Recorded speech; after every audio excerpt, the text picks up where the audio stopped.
I call the member for Kooyong. Thank you, Madam Deputy Speaker.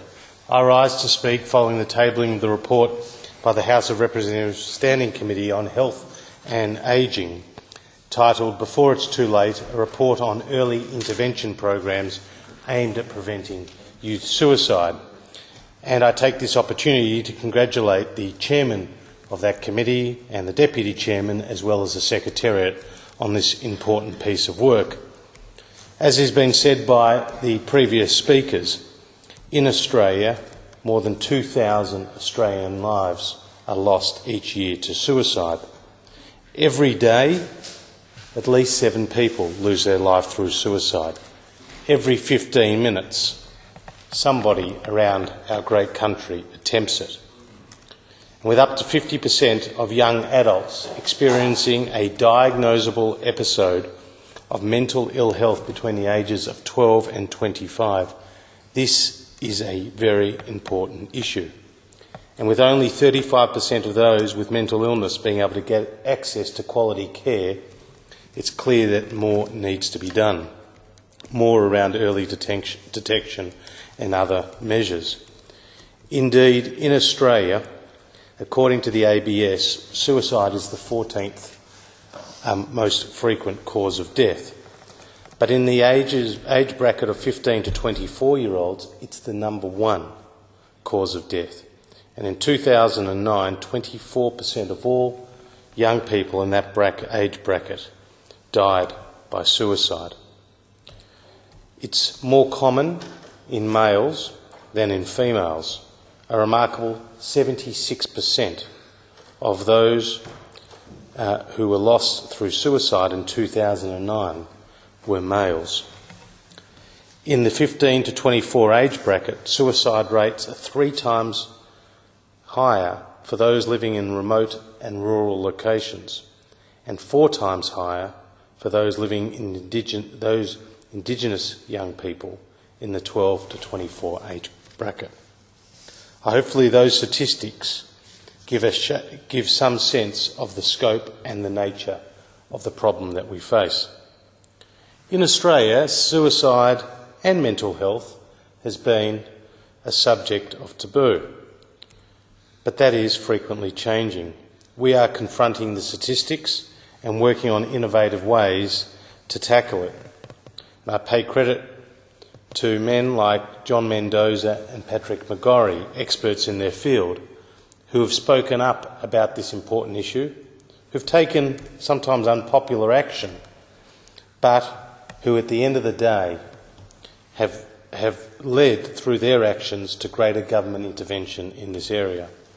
I've been fortunate to speak to, on numerous occasions, both men to speak in the Parliament about this issue and to engage with groups like GROW and Lifeline and others that are doing work on the front line.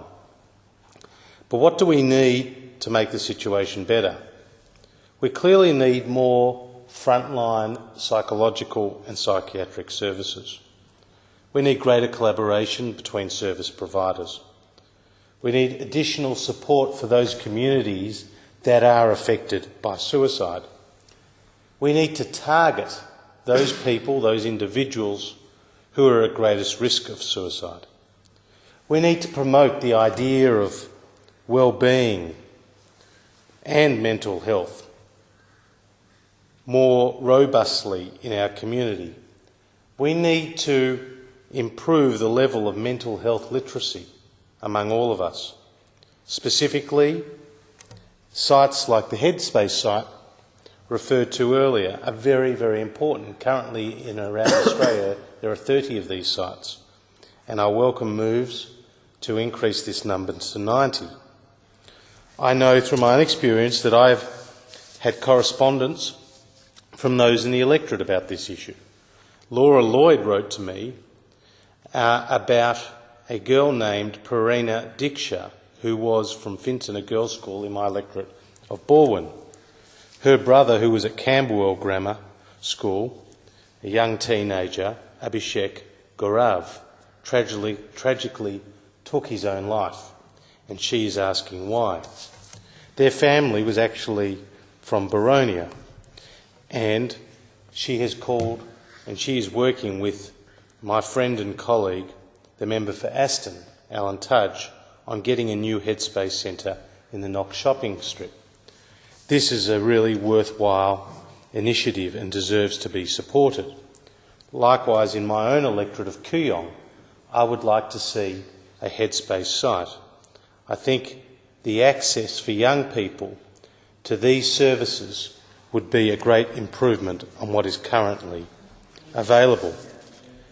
Madam Deputy Speaker, in this report that has been tabled by the House of Representatives Standing Committee on Health and Ageing, they look at the certain risk factors for suicide and they break it into three particular areas: the individual, the social and the contextual. Under the individual, they talk about substance abuse, homelessness, mental illness, poor coping skills, chronic pain or illness. In terms of the social environment, abuse and violence, family dispute and conflict and dysfunction, peer rejection, social isolation and imprisonment. And in terms of the contextual, a lack of support services, poverty, neighbourhood violence. These are all factors that government experts tell us help to create a situation in which suicide is more likely.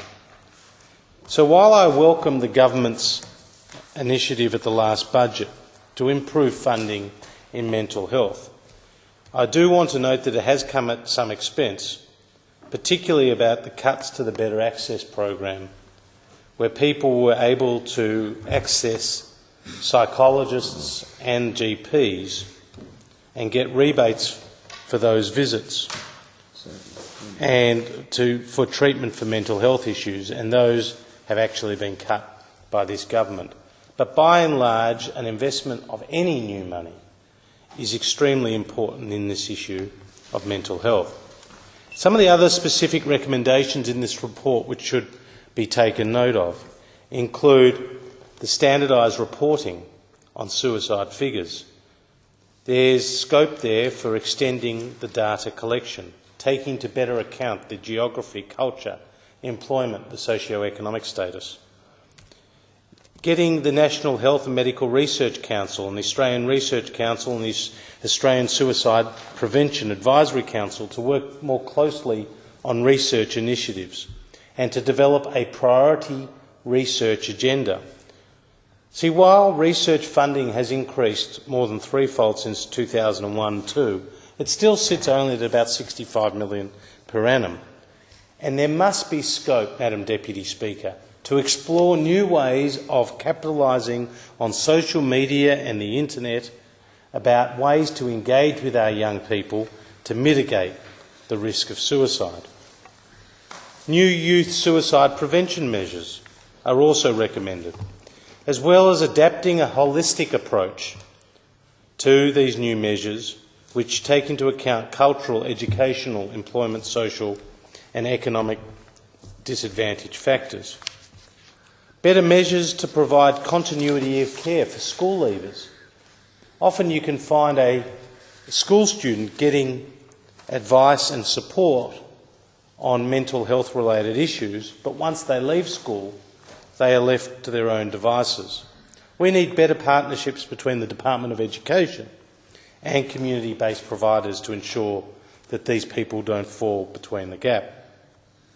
We need to encourage our teachers to receive specific training on mental health awareness, to increase their capacity to recognise and assess suicidal risk, and to ensure that those people get the best attention.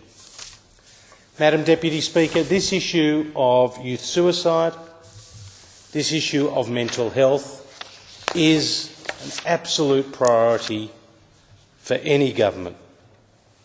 And I welcome new initiatives in this area. I pay particular credit to Tony Abbott, ahead of the last election, for taking the initiative in this area. I pay credit to those in the industry like Patrick McGorry and John Mendoza and many, many other people who have worked tirelessly behind the scenes for years to create greater awareness in government about what needs to be done. because not everything can be provided by the private sector. Not everything can be left to the market.